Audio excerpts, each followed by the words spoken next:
La segunda mesa de trabajo lleva como nombre las historias clínicas del asilo Colonia Regional Mixto de Alienados de Oliva.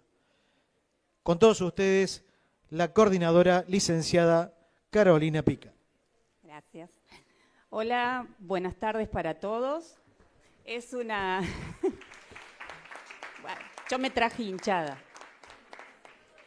Es una alegría para mí como trabajadora del hospital Dr. Emilio Vidal Aval y como miembro también de la cooperativa poder recibirlos a todos y todas acá en nuestra ciudad y en nuestro hospital y en nuestra cooperativa. Bienvenidos y un placer formar parte para acompañar en esta mesa. Como primer orador va a estar Diego Baracat, bibliotecario de la Asociación Psicoanalítica Argentina desde hace más de 25 años, quien se especializó en el desarrollo de la colección física y la construcción terminológica del tesauro de psicoanálisis y su aplicación para la recuperación de documentos. Miembro del capítulo Historia de la Salud Mental en Argentina, Asociación Argentina de Salud Mental. Bibliotecario de la Facultad Internacional de Psicología y Psicoanálisis, con sede en Barcelona. Director de la colección Psicoanálisis Vivo, de Ricardo Vergara Ediciones. Creador del canal digital Diego Bibliotecario, dedicado a la difusión y co-creador de la primer feria del libro psicoanalítico del Oeste y creador de la Feria del Libro Psicoanalítico de Bahía Blanca. Muchas gracias, Diego. Muchas gracias a todos.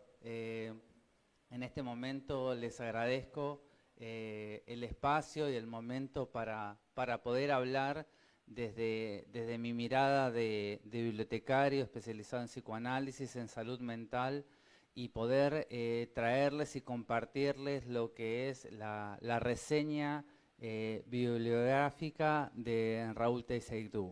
Específicamente, justamente lo que él hace en reseñarles y contarles todo el trabajo de investigación que ha ido haciendo Raúl durante más de 10 años acá en el asilo. Yo como bibliotecario siempre lo que me planteo, lo que me pregunto, antes de hablar de un libro, siempre tiene que ver con quién me dice lo que me está diciendo. ¿Quién es el autor? ¿Quién es la persona que me viene a traer y a contar lo que me viene a decir? ¿Desde qué lugar se posiciona? ¿Desde dónde me lo va a decir? ¿Qué es lo que yo voy a recibir? Entonces, para mí, el autor de una obra es como lo fundamental, es el eje fundamental para saber qué es lo que me van a decir y desde qué posición y, bueno, qué experiencia es lo que tiene esa persona. Yo lo que quiero hablar un momento es, bueno, acá unos breves datos de Raúl, que es, bueno, psicólogo clínico hace 45 años, es doctor en psicología clínica, fue psicólogo en la Dirección de Salud Mental en la provincia de Córdoba, psicólogo del Servicio Penitenciario de Córdoba durante más de 15 años, fue docente de la Facultad de Psicología en diversas universidades de Ecuador y de Argentina. Raúl, antes de escribir los libros de historias clínicas, ya era autor de 4 libros: Psicoanálisis en reclusión, Aún el encierro, Galería de las ausencias y Psicoanálisis y derecho. Raúl tiene una obra muy prolífica, es un autor realmente que tiene, yo siempre hablo que los autores tienen algo que decir, algo que contar. Él primero empezó, fíjense, estos 4 primeros libros tienen que ver con su experiencia en los 15 años en el servicio penitenciario. Él en el año 2015 empieza a acercarse de forma sistemática a trabajar con las historias clínicas del asilo. Entonces él empieza a recabar mucha información y bueno, yo quiero hacer una pequeña reseña de lo que hasta este momento hay publicado, que son 7 tomos. Ahí ven las imágenes, les les estoy pasando las tapas de todas las imágenes de los últimos libros que son organizados por trienios, es decir, son organizados cada 3 años. Primero les voy a contar un análisis general de las obras de todos los 7 tomos y después voy a hacer una pequeña, digamos, un pequeño punteo por cada uno. Imagínense que hablar de 7 libros, reseñar 7 libros en poco tiempo es difícil y ser pertinente, que es lo que yo quiero. Raúl, en los libros, lo principal que quiero destacar es que los 7 tomos son todos diferentes. No es que uno, digamos, se encuentra con una obra que agarra un libro, lo lee y dice, bueno, a ver, son las historias clínicas del Oliva y van a ser todos iguales. No, justamente creo que la gran novedad de que uno vio las tapas todas similares, bueno, pero el contenido es completamente diferente, la estructura, la organización y todo lo que él va descubriendo, va contando y va integrando. Una parte, podríamos dividirlo en 2 secciones diferentes en un principio, que ya después les voy a ir contando qué otras cosas se fueron sumando en los otros tomos. Lo primero que Raúl hace en el tomo 1, toma relatos, toma las historias clínicas, toma fragmentos de las historias, donde están, uno cuando ve, son como si fueran escritos cortos, ve la tipografía en cursiva y después Raúl lo que hace es sitúa ese fragmento y lo escribe o lo piensa o lo imagina y nos sitúa en esa historia clínica o nos pone en ese fragmento que se extrae de la historia clínica, a ver, qué es lo que habrá pensado, qué es lo que habrá sentido. Realmente, te lo tengo que decir, me encanta cómo escribe Raúl, porque también la escritura tiene que ver con alguien que puede transmitir. Y Raúl sabe transmitir y es sentido lo que dice. Entonces son un montón de relatos clínicos o pequeños extractos de los relatos clínicos que son temáticos, que realmente se leen muy fácil y son muy sentidos. Y después tiene otra parte que tiene que ver con el análisis estadístico. Es decir, tiene año a año un análisis estadístico con la derivación, el sexo, el estado civil, la ocupación, la religión, el análisis de los diagnósticos, bueno, si son pacientes argentinos o extranjeros, todo está tabulado por ambos sexos y también qué profesionales diagnosticaban la obra. En el primer tomo, que va de 1914 al 15, yo les voy mostrando algunas de las imágenes de lo que pueden ver en el libro. Yo lo que fui haciendo es haciendo pequeños recortes de lo que pueden tener acceso. Los que tuvieron la posibilidad de hoy pasear e ir al asilo pudieron verlo. Yo realmente creo que Raúl logró extraer en su obra, en los 7 libros, una radiografía muy completa y muy acabada de todo el asilo. La persona que va a ir viendo muchísimos aspectos. También nosotros tuvimos, gracias al director del hospital, a Jorge, que nos presentó y nos mostró las historias clínicas y las pudimos ver. Bueno, Raúl también las presenta acá. Entonces, digamos, es la posibilidad de llevar, de transportar. Cuando nosotros, bueno, yo siempre digo, nosotros que tenemos más de 40 no somos nativos digitales y nosotros queríamos averiguar algo, íbamos a un libro. Y era nuestro internet o nuestro Google y queríamos averiguar las cosas, eran los libros. Bueno, Raúl sigue teniendo esto, donde nosotros podemos tener ese acceso a la información desde otro lugar, desde otro tiempo, y que, bueno, no hace falta internet, no hace falta luz para poder viajar hasta Oliva, Córdoba y poder acceder al asilo. Bueno, acá en esta primera imagen lo que les muestro son un par de fotos del asilo, del archivo. Él presenta, abre el primer tomo con un capítulo muy bello que se llama El archivo del olvido, a modo de presentación de la obra, y contiene los primeros relatos. Este es, por ejemplo, uno de los relatos, así, Boca en llama, y cuenta la historia de un paciente, Giovanni, y también que justamente trabajaba en el asilo, y ahí muestran las imágenes. Esto es lo que uno ve cuando estaba viendo un tomo del libro.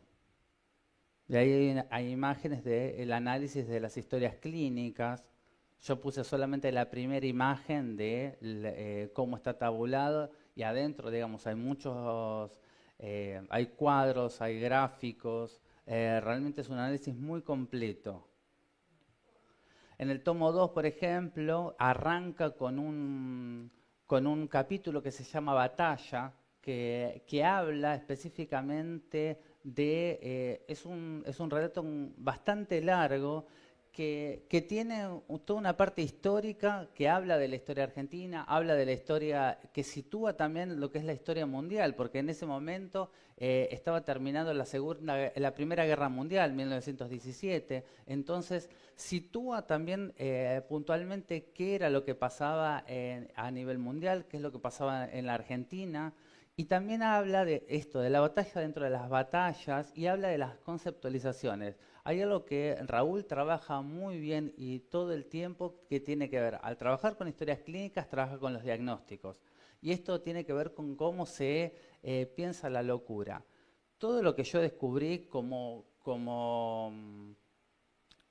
digamos, eje dentro de la obra de Raúl es esto de ir pensando y situándonos todo el tiempo, dándonos información de dónde estábamos y cómo pararnos para pensar lo que tenemos que pensar. Eso es, nosotros muchas veces miramos las cosas desde nuestros ojos, desde nuestra realidad, desde lo que nosotros sabemos, y realmente Raúl nos lleva en un viaje a poder situarnos en ese lugar, cómo era el trabajo, cómo era el ambiente, cómo eran un montón de cosas. A mí me resultaba gracioso en algunas de las partes estadísticas, porque realmente Raúl tabula todo, entonces uno ve, por ejemplo, en el cuadro de las ocupaciones, si está sombrerero, por ejemplo, una ocupación que hace decenas de años que no existe, o una ocupación y que está tabulado en una historia clínica, vago, por ejemplo. Entonces me parecieron cosas que uno no se las imagina, no las piensa. Bueno, acá en esto de batalla de las batallas, Raúl va contando y va hablando esto, por ejemplo, de cómo había conceptualizaciones que tenía, nuevas conceptualizaciones en ese momento, delirio polimorfo de los degenerados o delirios sistematizados de los degenerados, y cómo era toda una cuestión con los degenerados. Y después también en ese mismo texto, en ese mismo capítulo, habla el uso indistinto que se usaban de los términos de confusión mental, psicosis, delirio, demencia o locura. Eran todos sinónimos.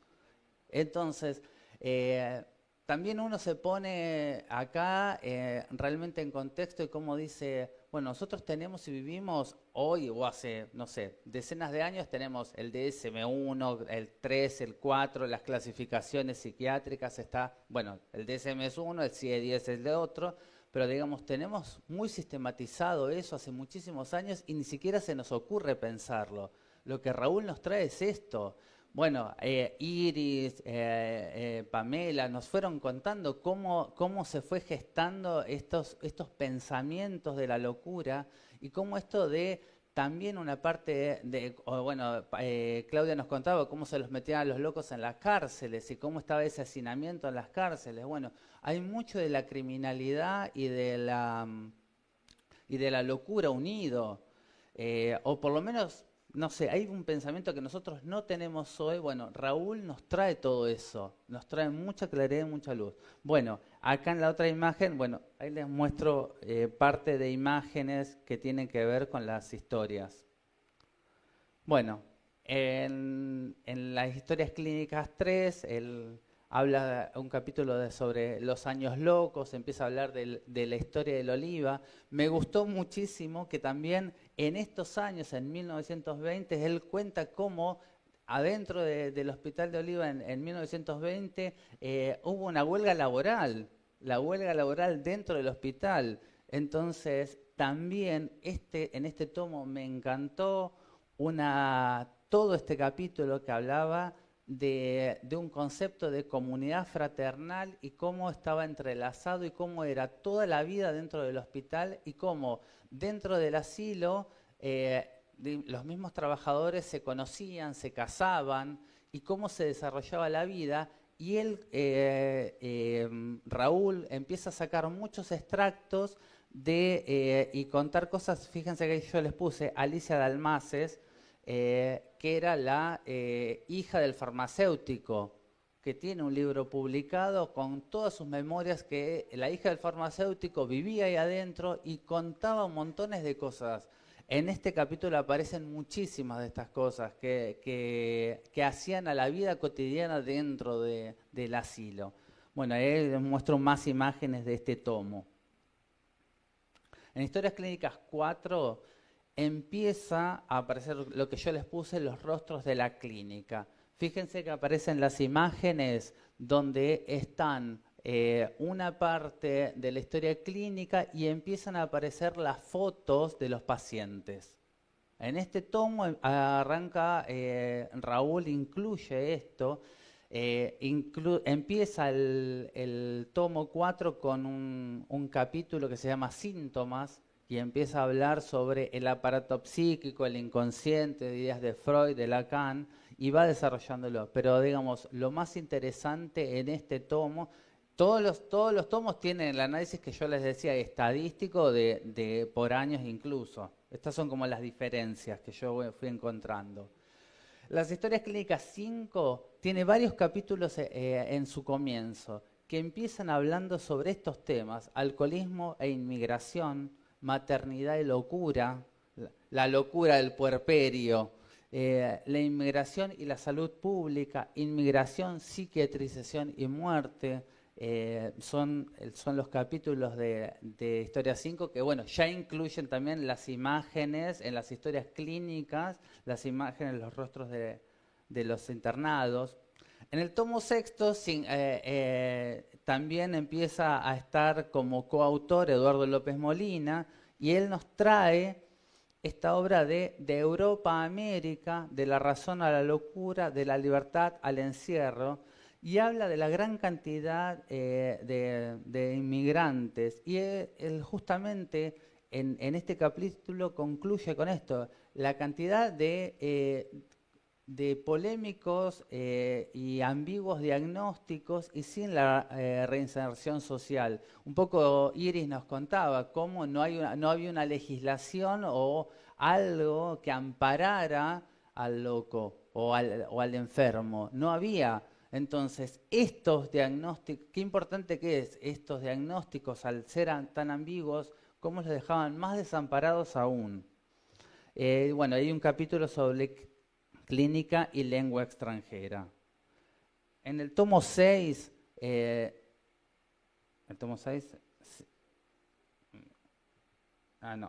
7, no, este es el 6, pero son imágenes del 6 que les quería mostrar, que también siguen apareciendo en el tomo 6. Cómo empiezan a aparecer, la imagen a la derecha empiezan a aparecer también unos extractos de los pacientes de qué país eran y todo. Lo que quería mostrar era eso, los extractos en el ángulo derecho inferior, eso, cómo aparecen los distintos extractos con los pacientes de las distintas nacionalidades y de la inmigración. Porque este tomo tiene que ver bastante con esto de la inmigración. Y en el tomo 7, que es el que acaba de aparecer, justamente fíjense cómo cruza adelante de la portada del Oliva la palabra infancias. Que ellos empiezan a hablar de esto, bueno, Eduardo López Molina, el encierro de las infancias en el siglo XIX y XX, y hay todo un capítulo que se llama Confesiones de un enfermero psiquiátrico, que es algo que Raúl recrea, es un personaje imaginario y él crea esto, y bueno, ¿qué es lo que diría un enfermero psiquiátrico y qué contaría sobre el hospicio? Bueno, ¿a quién va dirigida? Yo siempre digo, bueno, Lo primero es, ¿quién es el autor? ¿Qué es lo que dice? Cuando yo hago una reseña de un libro, ¿quién es el autor? ¿Qué es lo que dice? Más o menos les conté qué es lo que dice todos los libros de Raúl. Y la otra pregunta que yo digo, ¿a quién está dirigida?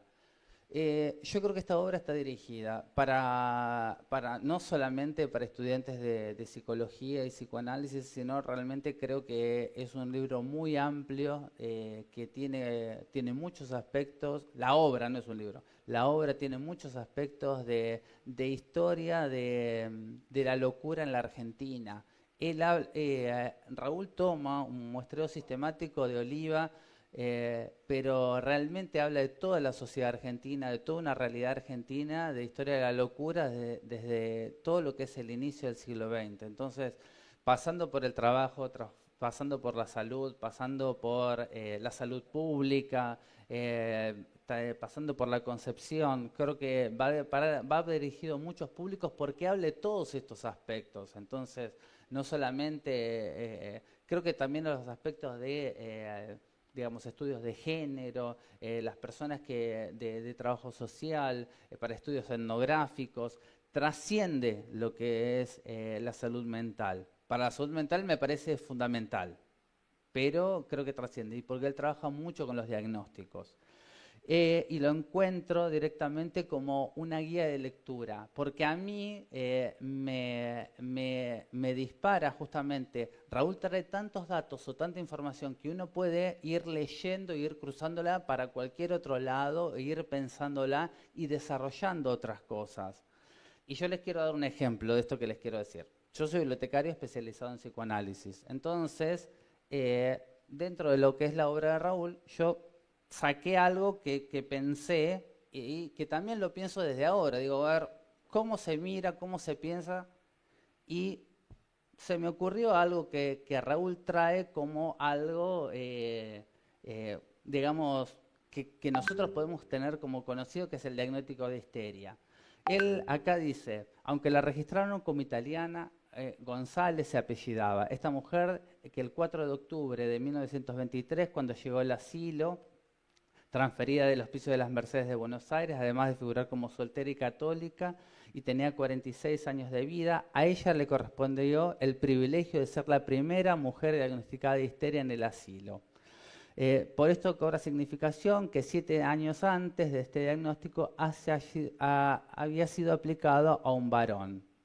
En el 1917, Raúl también lo consigna, el primer paciente diagnosticado como histérico era un hombre.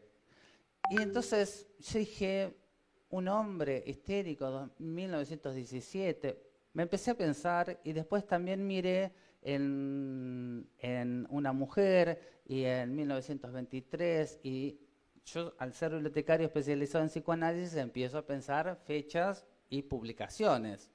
Entonces, histeria en Freud, los 3 trabajos clásicos son Estudios sobre la histeria, de Brauer y Freud. La edición española es de 1893 y sale publicada en Gaceta Médica de Granada, que es obviamente, acá en nuestro país no estuvo hasta pasados finales de la década del 30. Piensen los años, lo que yo les estoy marcando. 1917, histeria en un hombre; 1923, histeria en una mujer. Etiología de la histeria, que es de 1896, en español, la primera vez que se publica es en 1928. Entonces estamos hablando 10 años después de los diagnósticos que estamos hablando. Fragmento de análisis de una histeria en 1905. A fragmento de análisis de caso de histeria es el famoso caso Dora. Y imagínense que al español llega, se traduce y se publica por primera vez en 1931. Entonces yo me sigo preguntando, ¿por qué? ¿Qué onda? ¿Cómo le pusieron el diagnóstico de histeria? Entonces, bueno, esto nos sirve muchísimo como guía para pensar. Una revista que era de fama internacional, que es Archivos de Psiquiatría y Criminología, editada por José Ingenieros, era leída en Argentina y en América Latina. Esta revista tenía una trascendencia muy importante. En 1902, José Ingenieros, nosotros, a ver, ¿cómo lo explico? Rápido, tiene que ser rápido. A ver, José Ingenieros es uno de los promotores de la cultura y de la salud mental en nuestro país. ¿Qué pasa? Nuestro país, al ser un país de inmigrantes, miraba siempre lo que era la cultura y todo lo que tenía que ver con Europa. Entonces, en esta revista que era tan importante, traía y se miraba todo lo que tenía que ver con Europa. En ese momento, yo hago una investigación. Después de todo esto, yo hago una investigación de archivos de psiquiatría y criminología, como la revista más importante de los que los psiquiatras en Argentina leían. Yo investigué desde 1912 hasta 1917. Todos esos años, en todos esos volúmenes, encontré 15 artículos sobre histeria. En todos esos artículos sobre histeria, Freud no existe para nada. En alguno que otro menciona a Charcot. Que en este primer número, fíjense que yo acá puse, de 1902, el histerismo en la criminalidad, del doctor Netri de Rosario. Bueno, se habla en esto este trabajo habla específicamente sobre la histeria y sobre la sugestión. Se hablaba o se creía que, bueno, que las mujeres tenían otra cosa, nada que ver con la conceptualización de lo que nosotros tenemos hoy como histeria. Se hablaba de otras conceptualizaciones. Yo se los quiero leer. Hay una definición, hay una reseña en la misma revista que trae estos de la Prensa Medicale de París. Y él dice, por ejemplo, la histeria es una afección psíquica que consiste en que el sujeto afectado es susceptible de sugestionarse y de ser sugestionado. Eso era la histeria. Fíjense esto, como el situarnos, el pensar la historia, el ver desde qué contexto nosotros leemos lo que leemos, qué importancia tiene para poder denominar, para poder tratar, para poder acercarnos a esto. Entonces, bueno, me parece la obra de Raúl una obra titánica. Realmente admiro los 10 años que Raúl ha recapitulado y ha sistematizado miles de historias clínicas para podernos traer esta información tan, pero tan rica. Así que les agradezco todo.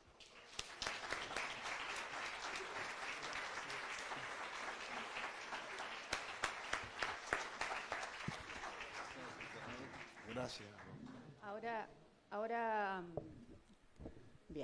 Ahora vamos a recibir al doctor Raúl Teycedú, psicólogo clínico de la Universidad Católica de Ecuador, del año de 1980, doctor en psicología clínica de la Universidad Católica, licenciado en Psicología de la Universidad Nacional de Córdoba en 1988, ex psicólogo de la Dirección de Salud Mental de la provincia de Córdoba, del Hospital Neuropsiquiátrico y el Instituto Provincial de Alcoholismo y Drogadicción en el periodo de 1986 a 1988, ex psicólogo del Servicio Penitenciario de Córdoba durante el periodo 1988 al 2003, ex docente de la Facultad de Psicología de la Universidad Católica de Ecuador, ex docente de la Facultad de Psicología de la Universidad Nacional de Córdoba y de la Universidad Blas Pascal de Córdoba.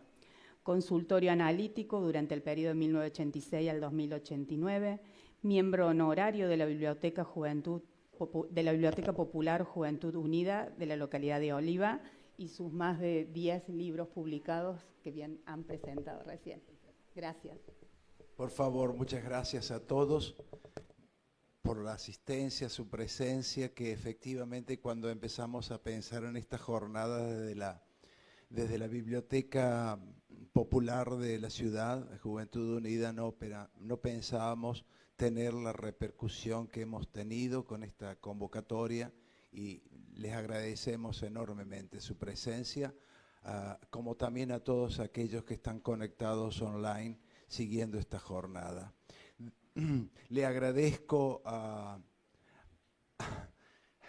Diego por las palabras que emitió sobre mí.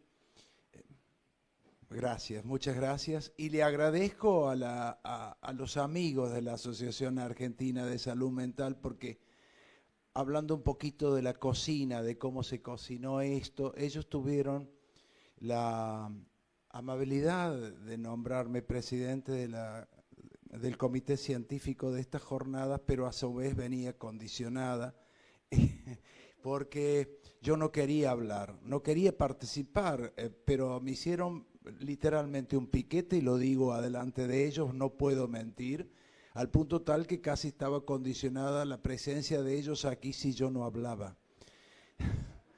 Y no, lo digo porque me da cierto prurito hablar de mí y que escuchar palabras tan elogiosas. Me da prurito, me da cierto pudor, porque es un trabajo que lo hice no con ese fin, y agradezco enormemente el reconocimiento y digo, por ello hablo hoy aquí, si bien voy a cerrar como presidente del comité científico, pero no estaba en la idea de la confección del programa hablar de la investigación que vengo llevando adelante hace 10 años, porque esto comenzó en el 2015, es una investigación ad honorem, si bien desde hace 4 o 5 años atrás tengo el invalorable aporte de la Dirección de Salud Mental de la provincia de Córdoba, que nos ofreció, acá está Jorge, nos ofreció quedarnos a dormir en el hospital algún fin de semana por mes, y por lo tanto aprovechar sin mayores gastos de viaje, de nafta, etcétera, etcétera, quedarnos a dormir en el hospital y poder en cada viaje por lo menos investigar un año de historias clínicas. Como lo reseñó Diego, en estos 7 tomos siempre se ha mostrado una estadística extraída de los datos duros de las historias clínicas y por trienios, o sea, cada tomo implicaba 3 años de historias clínicas, salvo este tomo 7º que incluye 4 años de historias clínicas.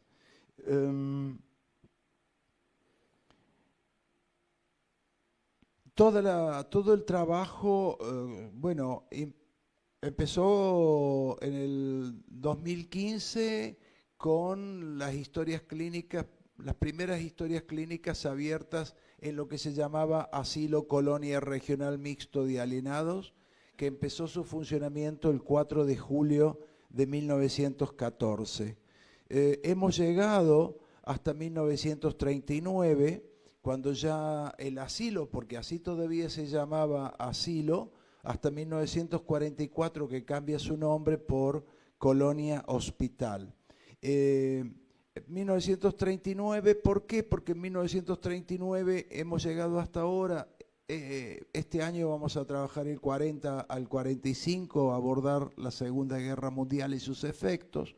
En 1914 hasta 1920 o adelante se notan los efectos de la Primera Guerra Mundial, diagnósticos como psicosis de guerra, traumatismo de guerra, etcétera, los efectos de la Primera Guerra Mundial, como a su vez también en 1930 nos encontramos con los efectos, digo para pensar, porque fundamentalmente estamos reunidos aquí para pensar los desafíos en la salud mental. Y tenemos que tenerlo presente porque en 1930 el mundo sufrió una crisis financiera como la que venimos sufriendo desde hace algunos años en el mundo. Explotó Wall Street y bueno, muchos pacientes extranjeros que habían emigrado a la Argentina en busca de una vida más próspera, y no olvidemos nietos o parientes de aquellos abuelos que vinieron pobres y disparando de la pobreza, de las guerras, porque eran carnes de cañón. Por lo menos que yo sepa, ningún argentino descendiente de inmigrantes era descendiente de príncipes, marqueses o alguna de las noblezas europeas. Generalmente eran pobres, humildes, que disparaban y eran candidatos a la guerra. Hemos encontrado heridos de guerra en ese asilo. Hemos encontrado locos de guerra. ¿Ah? Cuando uno dice, está loco de la guerra, es tal cual. Bueno, 1939 el asilo estaba repleto de pacientes, porque en 1930, la década famosa llamada década infame con la explosión de Wall Street a nivel financiero, había extranjeros que golpeaban la puerta de ese asilo pidiendo alojamiento, aun cuando los psiquiatras de esa época están anotados en las historias clínicas diciendo, no es loco, no es alienado, inventa un síntoma psiquiátrico, tenemos que darle alimento, tenemos que darle una cama, tenemos que darle un techo. Ustedes las leyeran. Hay historias emocionantes, historias que impactan. Recuerdo ahora un lituano que murió ahí y le daban el alta permanentemente y no se quería ir, aun cuando tenía familia afuera.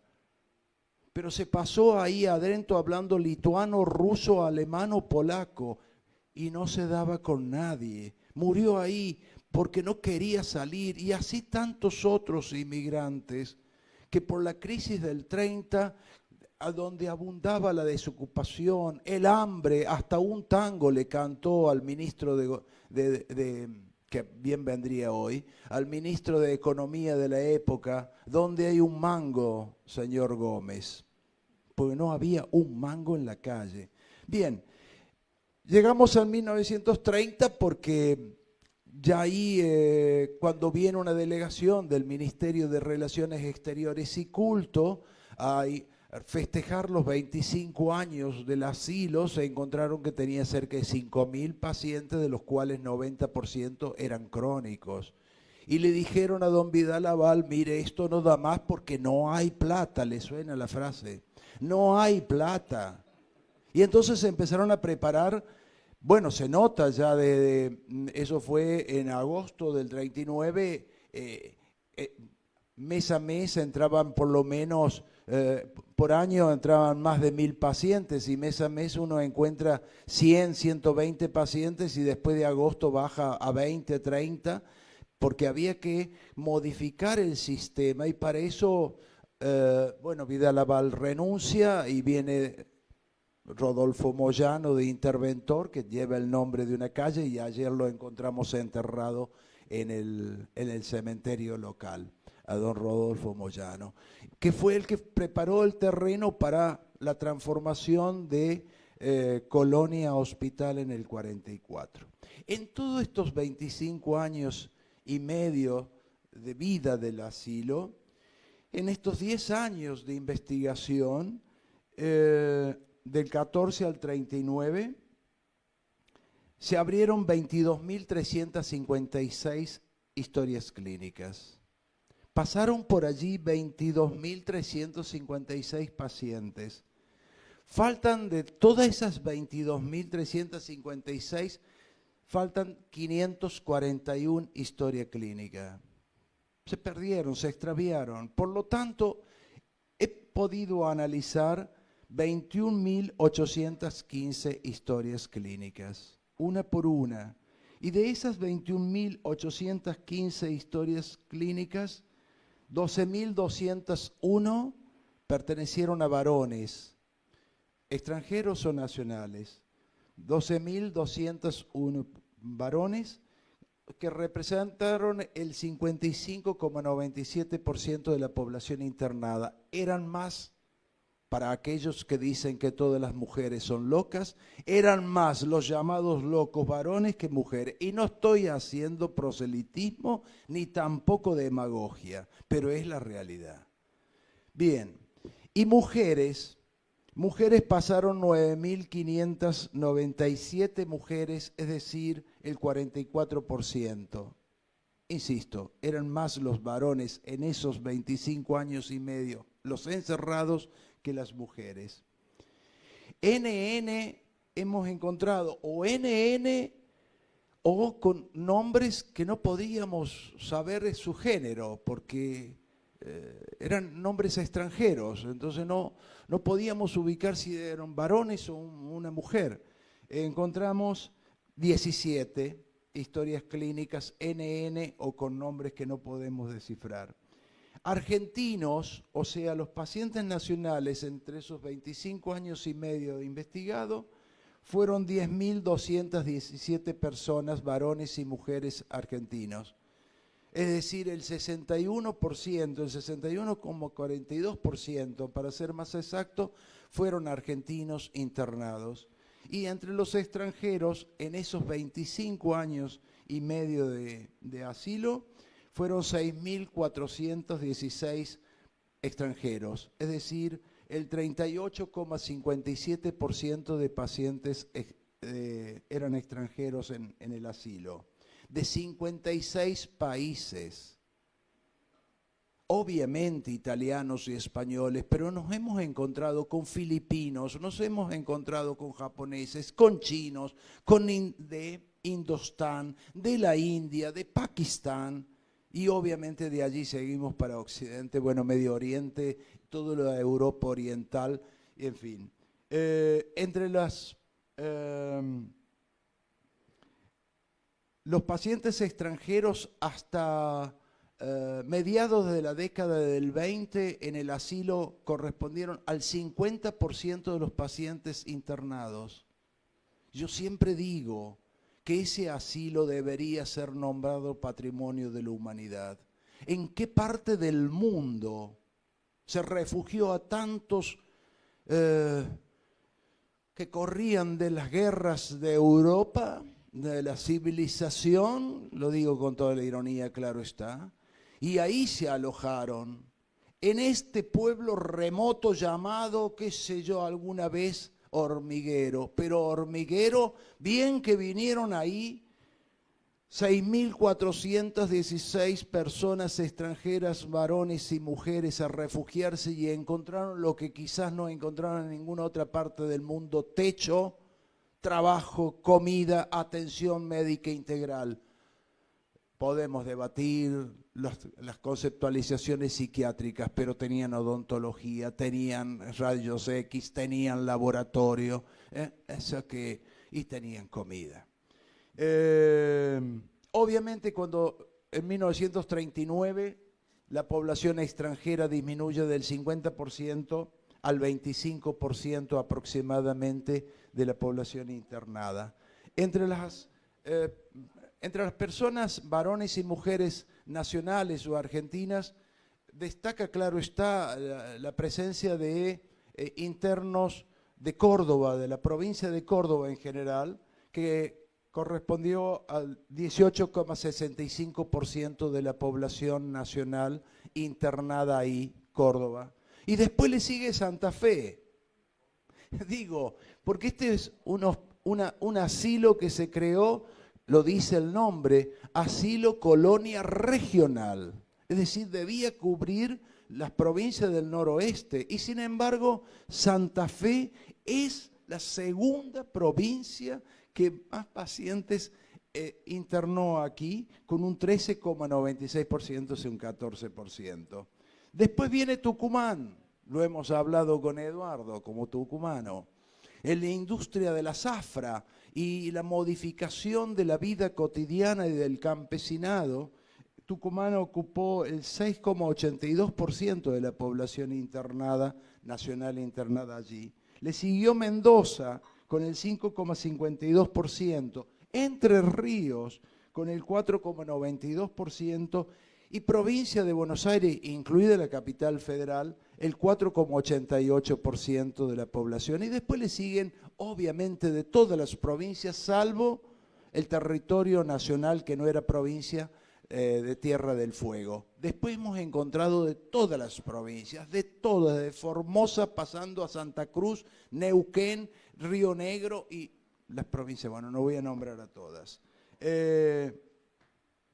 Los primeros internados en el asilo, como lo decían recién los compañeros de Buenos Aires, los primeros internados con los que se fundó el asilo fueron trasladados de Buenos Aires, tanto del actual Borda o el Hospicio de las Mercedes o el Hospital Nacional de Alenadas, el actual Moyano. Claro, contemplemos que la llamada locura, como no nos puede resultar extraño a los argentinos, se centralizaba en Buenos Aires, ¿no? Tantos ministerios y tantas cosas, hasta Dios atiende en Buenos Aires. Pero digo, la locura se concentraba en Buenos Aires de todas las provincias, y cuando recibimos y abrimos las historias clínicas de los pacientes derivados de Buenos Aires, del Hospicio de las Mercedes o del Hospital Nacional de Alenados, nos encontramos que había santiagueñas, tucumanas, mendocinas, cordobesas, jujeñas, etcétera, etcétera. Se las sacaron de encima y las trasladaron acá. Las trasladaron ahí, en el asilo, las bajaban de un tren y las llevaban caminando. Ustedes anduvieron recorriendo ese predio y se podrán imaginar lo que habrá sido eso. De 1914 a 1928, que se cierra el traslado de Buenos Aires, al menos de esos hospicios, el de las Mercedes y el Hospital Nacional de Alenados, llegaron 1.612 pacientes procedentes de esos dos hospitales o dos hospicios de Buenos Aires. Entre los países, obviamente lo que sobresale es los italianos. No se olviden de sus abuelos. Sean dignos. Guarden en memoria a algunos que lo quieren ocultar de dónde vienen y hoy se creen que porque andan arriba de un BMW son príncipes. El 44,57% de los pacientes internados extranjeros eran italianos. 44,54%. No tenían ni siquiera 20 hectáreas para sembrar soja en aquel entonces. Había que desmontar, había que trabajar de sol a sol. Ahora lo podemos rentar y me voy a vivir a Nueva Córdoba. Bien, los españoles eran 30,30% de pacientes. Españoles. Rusos le seguían. Primero italianos, luego españoles, luego rusos, antes de Putin.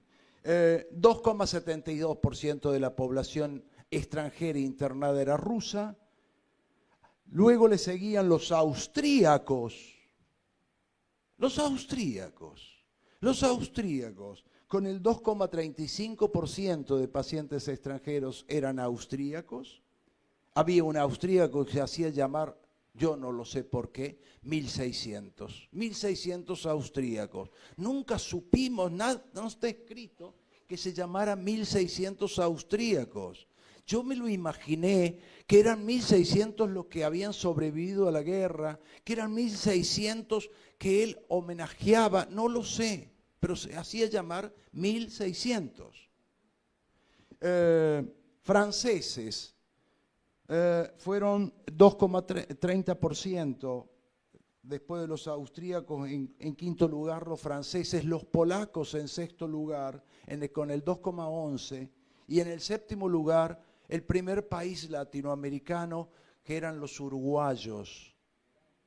Fueron tan poco, si uno lo relaciona con los inmigrantes internados allí, europeos, los latinoamericanos, que hoy algunos señoritos dicen, no, los latinoamericanos no tienen por qué tener salud pública. No sé, en Jujuy estuvo debatiéndose si iban a atender a bolivianos, pero a los italianos, a los españoles, a los polacos, a los rusos y a tantos otros se los atendió gratis ahí. Debería ser nombrado un patrimonio de la humanidad ese asilo. Bien, el 60% tanto de mujeres como de varones internados, el 60% rondaban los 20 a 39 años, es decir, los años más productivos de un ser humano, ahí fueron a parar. El 60% de varones y de mujeres correspondían a esa franja etaria de 20 al 39 años. El estado civil de los varones, y todo esto que estoy diciendo, no estoy hablando ni de psiquiatría ni de psicología, más bien son puntas que largo para los sociólogos, los antropólogos, los demógrafos y a la gente en general que quiera pensar la salud mental hoy. Esto fue un modo también de un estado presente para aquellos que dicen que el Estado no tiene que estar presente e inclusive hasta tienen un super topo para destruir el Estado. Acá había Estado que construía esas villas que ustedes vieron con madera de Eslovenia, tejas francesas, mármoles de Carrara. Y ahora hay un topo que quiere destruir el Estado. Y todo esto que estoy tirando es para que pensemos entre todos qué vamos a hacer con la salud mental. Si no, bueno, ya hubo un presidente que hizo la seña, morbosamente. Ustedes se acuerdan, no me hagan decir la palabra. El estado civil de los varones, y esto es una pregunta que va dirigida a los antropólogos. El estado civil de los varones internados, los solteros eran 65 al 70%. Los casados del 20 al 30% y los viudos del 2 al 5%. Pero lo contrasto con el estado civil de las mujeres y me da que las mujeres solteras eran 45 al 52%. Y digo, parece ser que la soltería le caía más mal a los machitos. Yo soy soltero, me divierto. Sí, pero le caía más mal la soltería a los varones que a las mujeres. Y si lo contrasto con las cifras de los casados, los varones casados del 20 al 30% terminaban ahí, y las mujeres del 45 al 36%, se ve que el matrimonio a las mujeres no les resultaba. Viudas del 6 al 13%, mientras los varones eran del 2 al 5%. Por lo tanto, le dejo una pregunta a los antropólogos. ¿Qué pasaba en Argentina de aquellos años del 14 al 39 donde yo llegué? Para que se marque esa diferencia entre varones y mujeres y su estado civil. No lo sé. Me encantaría un trabajo de antropología que me diga qué pasaba en las familias, en la condición de pareja, de matrimonio, etcétera, etcétera. Una pregunta que dejo establecida por ahora. Pero a su vez también le quiero dejar una pregunta a los criminólogos y a los sociólogos, entre otros. En los 25 años y medio de funcionamiento del asilo, yo he corroborado, porque está, bueno, en un Excel, iba anotando los datos, solo figuraron 46 pacientes en 25 años y medio. 46 pacientes procesados o con algún antecedente penal. Si lo comparamos con el presente, ¿cuántos pacientes tienen antecedentes penales en los psiquiátricos de hoy? 46 en solo 25 años y medio. Bueno, y no precisamente entre los extranjeros había algún boliviano, por si algún racista anda por ahí, ni tampoco un peruano. He encontrado algún procesado por homicidio español, turco, por ejemplo, turco de Turquía, porque también ocurría que anotaban turco, pero hablaba árabe. Y claro, el Imperio Otomano abarcaba Medio Oriente y parte de África del Norte.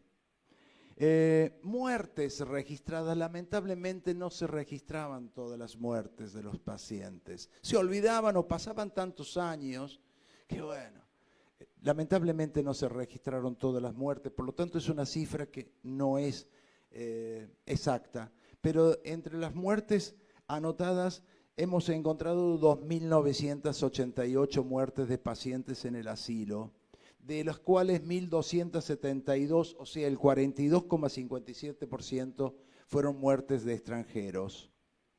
A su vez, en estos 25 años y medio, y esto lo quiero destacar también, trabajaron allí en 25 años y medio 56 médicos, los digo médicos, porque venían a formarse en psiquiatría. Fue ese asilo una verdadera escuela de psiquiatría. Uno lo ve en las historias clínicas. Por ejemplo, el doctor, padre de la psiquiatría cordobesa, Ezequías Bringas Núñez. Sé por Fernando que vino en el 30, pero no diagnosticó hasta el año 32. O sea, iba acompañado de otros que ya tenían la especialidad y lo iban soltando de poquito, y después vi en el 32 5 diagnósticos, en el 33 ya 20 y así. Pasaron 56 médicos para formarse, entre ellos ingenieros, entre ellos Borda, entre otros. No trabajaron más, nunca, trabajaron más de 10 profesionales allí. El que más trabajó, dado que la ciudad conserva su casa, acá el doctor Hernández, acá cruzando la calle, la plaza, el centro cívico actualmente, bellísima casa. El doctor Rafael Hernández trabajó 17 años, por lo menos hasta el 39, y seguramente trabajó más en el 40 en adelante. Igual que alguien tan olvidado, lo hemos hablado con Pablo, vino de Buenos Aires y se radicó aquí, por lo menos lo contabilizo, 17 años trabajando aquí, al doctor Arístedes Barranco. Si ustedes leyeran los diagnósticos de Arístedes Barranco, hay cosas que son exquisitas de Arístedes Barranco, con una sensibilidad que se le nota, humana, digo. Después, el doctor Manuel Cabezas, quizás más recordado su hijo, Miguel Ángel, pero Manuel Cabezas, junto con Conrado Ferrer, que Pablo anda detrás de los pasos de Conrado Ferrer. Ayer lo buscamos a ver si estaba enterrado en el cementerio de acá y no estaba. Por lo menos lo tengo registrado 13 años, son los profesionales que más trabajaron allí, pero ojo, con un corte en el 39, quizás los encuentre en el 40 también en adelante. Los diagnósticos, me estoy extendiendo mucho. Terminamos hoy, ¿eh? Como vos quieras. Bueno, rápido, perdón, avísame, ¿cuánto queda? Ya está, ya te fuiste. Ya te fuiste como quieras. Bueno, no, los diagnósticos, quiero decir, Diego lo recordó. Entre los varones el diagnóstico predominante era la demencia precoz, y después de algún tiempo se fue imponiendo el diagnóstico de esquizofrenia en sus distintas formas, hebefrénica, catatónica, paranoide. Pero quiero decir que en 1921 se diagnosticó por primera vez, el 15 de noviembre de 1921, se diagnosticó por primera vez a una mujer anotada como turca, pero era árabe, se le diagnosticó por primera vez allí esquizofrenia. El primer diagnóstico de esquizofrenia ahí fue asentado el 15 de noviembre de 1921. Como decía Diego también, el 10 de noviembre de 1916, a un varón el de histeria. Después seguía entre los varones el alcoholismo en sus distintos tipos, piensa en la inmigración. Y después algo que me llamó mucho la atención, y que habla de nosotros como país, fueron las parálisis generales progresivas, ese sufrimiento que produce el contagio de sífilis. Se llamó a, vengan, mentira que le iban a dar tierra, pero vengan porque poblar es gobernar. Y se vinieron tantos y no había un ministerio de salud. Y es ridículo cuando uno lee la política de Estado que tenían para prevenir la sífilis. ¿Cómo debía orinar un hombre cada vez que tenía relaciones sexuales con una mujer de un prostíbulo? Pavadas. No había penicilina, llamaba la atención, pero dijo la pregunta. Primero eran los varones extranjeros, los que más predominaban las parálisis generales progresivas, en tercer lugar después del alcoholismo y la demencia precoz. Primera pregunta es, pero entre los varones de parálisis general progresiva, los sociólogos he leído que dicen, bueno, vinieron más varones que mujeres y estaban solteros y entonces iban a los prostíbulos, etcétera, etcétera. Mentiras, porque los que más contagiados de parálisis general progresiva eran casados. Casados. Bien, señoritos, si ustedes vieron la foto, ¿no? Bien, señoritos, padres de familia. Y después de un tiempo, yo no sé qué pasó, pregunta a los antropólogos, pero después de un tiempo dejó de presentarse las parálisis general progresiva entre los extranjeros y empezaron a aumentar los varones nacionales. Ah, los trasladaron de Tucumán, el Chaco, porque entró la forestal a deforestar y se fueron a alguna ciudad, no sé, Buenos Aires, Córdoba, y se entusiasmaron con alguna mujer por ahí y terminaban las nacionales más contagiados de parálisis general progresiva que los extranjeros. Mujeres. En cuanto a las mujeres, también el diagnóstico predominante fue la demencia precoz o la esquizofrenia en sus distintos tipos, pero obviamente melancolías, locuras maníaco-depresivas, depresiones. Estamos hablando de una población que dejaba sus tierras, ya sea allende los mares o del interior del país. Y las locuras puerperales que mencionaba. No quiero dejar pasar esto, porque al principio me llamaba la atención por qué las mujeres extranjeras producían esas locuras puerperales, locuras de lactancia, Claro, uno puede imaginarse que se contagiaban de algún virus en los estados horribles del servicio sanitario de aquella época y que, por cierto, producían algunas locuras virósicas. Pero también es cierto que habrá significado para una italiana, que era la mayoría, españolas o rusas, parir fuera de sus tierras con otras lenguas, por ejemplo. Pero también me llamó la atención que llega un punto en donde las locuras puerperales que se daban más entre las mujeres extranjeras, mientras no se presentaban las mujeres nacionales. ¡Oh, qué cosa! Pregunta para los antropólogos, a los sociólogos. ¿Qué pasó para que las mujeres nacionales empezaran a enloquecer al parir? Y disminuyeron las nacionales, no lo sé, debo cortar. Gracias, muy amable. La excepcional narrativa del doctor Raúl Teixeira. Caro.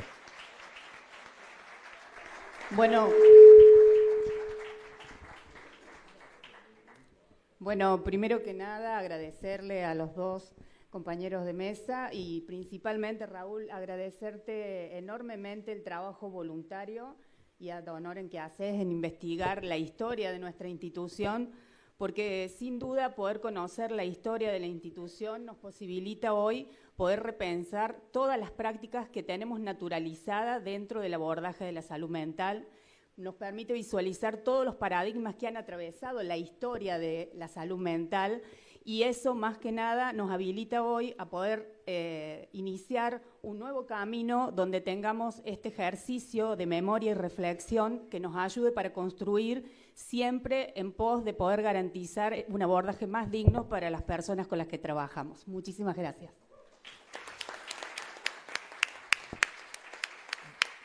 De esta manera cerramos esta segunda mesa de trabajo.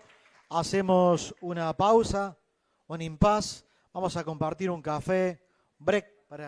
para todos.